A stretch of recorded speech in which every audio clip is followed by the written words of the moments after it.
and former Alaska Senator Mike Gravel. Senator, thank you. And Senator Gravel, for those who may not be familiar with your past, 2 terms U.S. Senate from Alaska, you played a role in the fight to cut off money for the Vietnam War. What would be your advice, Senator, for the elected officials on this stage who are at a conflict, opposed to the conflict, but also feel the need to keep on funding the conflict? Well, first off, understand that this war was lost the day that George Bush invaded Iraq on a fraudulent basis. Understand that. Now, with respect to what's going on in the Congress, I'm really embarrassed. So we passed, and the media is in a frenzy right today with what has been passed. What has been passed? George Bush communicated over a year ago that he would not get out of Iraq until he left office. Do we not believe him? We need to find another way. That's where I really would like to sit down with Pelosi and with Reid, and I would hope the other senators would focus on how do you get out?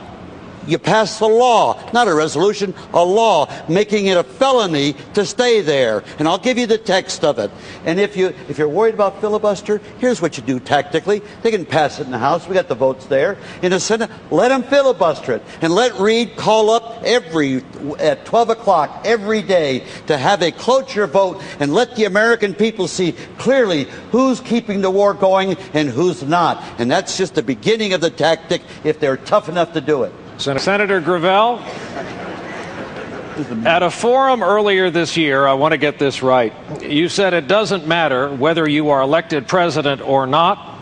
So then why are you here tonight? Shouldn't debates be for candidates who are in the race to win the race? Ryan, you're right. I made that statement. But that's before I had a chance to stand with them three times. It's like going into the Senate. You know, the first time you get there, you're all excited. My God, how did I ever get here? Then about 6 months later, you say, how the hell did the rest of them get here? And I got to tell you, after standing up with them, some of these people frighten me. They frighten me. When you have mainline candidates that turn around and say that there's nothing off the table with respect to Iran, that's code for using nukes, nuclear devices. I got to tell you, I'm President of the United States. There will be no preemptive wars with nuclear devices. To my mind, it's immoral, and it's been immoral for the last 50 years as part of American foreign policy. Let's use a little moderator discretion here. Senator Gravel, that's a weighty charge. Who on this stage exactly tonight worries you so much? Well, I would say the top-tier ones. The top-tier ones. They've made statements. Oh, Joe, I'll include you, too. You have a certain arrogance. You want to tell the Iraqis how to run their country. I got to tell you, we should just plain get out. Just plain get out. It's their country. They're asking us to leave, and we insist on staying there. And why not get out? What harm is it going to do? Oh, you hear the statement, well, my God, the soldiers will have died in vain. The entire deaths of Vietnam died in vain. And they're dying in vain right this very second. And you know what's worse than a soldier dying in vain is more soldiers dying in vain. That's what's worse. Short answer question. One sentence, and I'm going to ask each of you, beginning with Senator Gravel. This is from Paula in Conway, South Carolina. What is the most significant political or professional mistake you have made in the past 4 years? And what, if anything, did you learn from this mistake which makes you a better candidate? And make the sentence no longer than 20 seconds, okay? Senator Gravel. I've just grown up. I'm the senior statesman on here, and I was beginning to feel like a potted plant standing over here. But let me point out to you, in one sentence, I won't hold their youth and inexperience against them. Thank you, sir. Representative. Same question. Other than Iraq, 3 most important enemies to the United States. We have no important enemies. What we need to do is to begin to deal with the rest of the world as equals. And we don't do that. We spend more as a nation on defense than all the rest of the world put together. Who are we afraid of? Who are you afraid of, Brian? I'm not. And Iraq has never been a threat to us. We invaded them. I mean, it is unbelievable. The military-industrial complex not only controls our government, lock, stock, and barrel, but they control our culture. Gravel, your 2 terms in the Senate representing Alaska sat on top of course, a huge reserve of oil.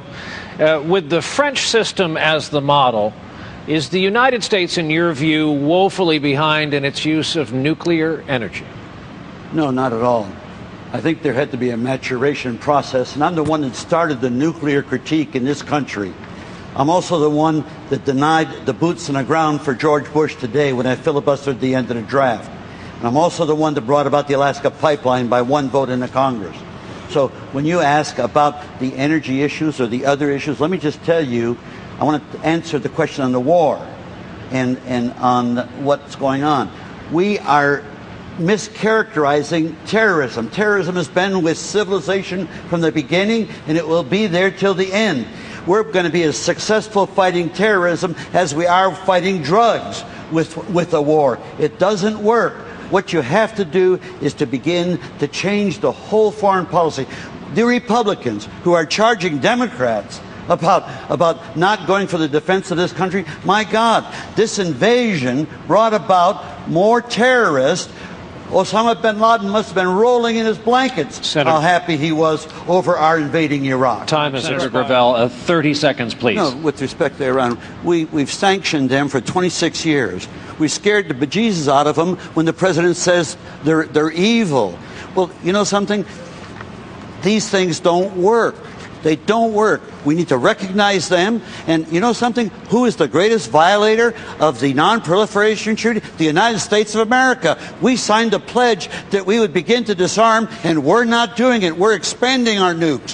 Who the hell are we going to nuke? Senator, tell me, Barack, who are you want to nuke? I'm not planning to nuke anybody right now, Mike. I promise you. Good. We're safe then for a while. Senators both, thank you.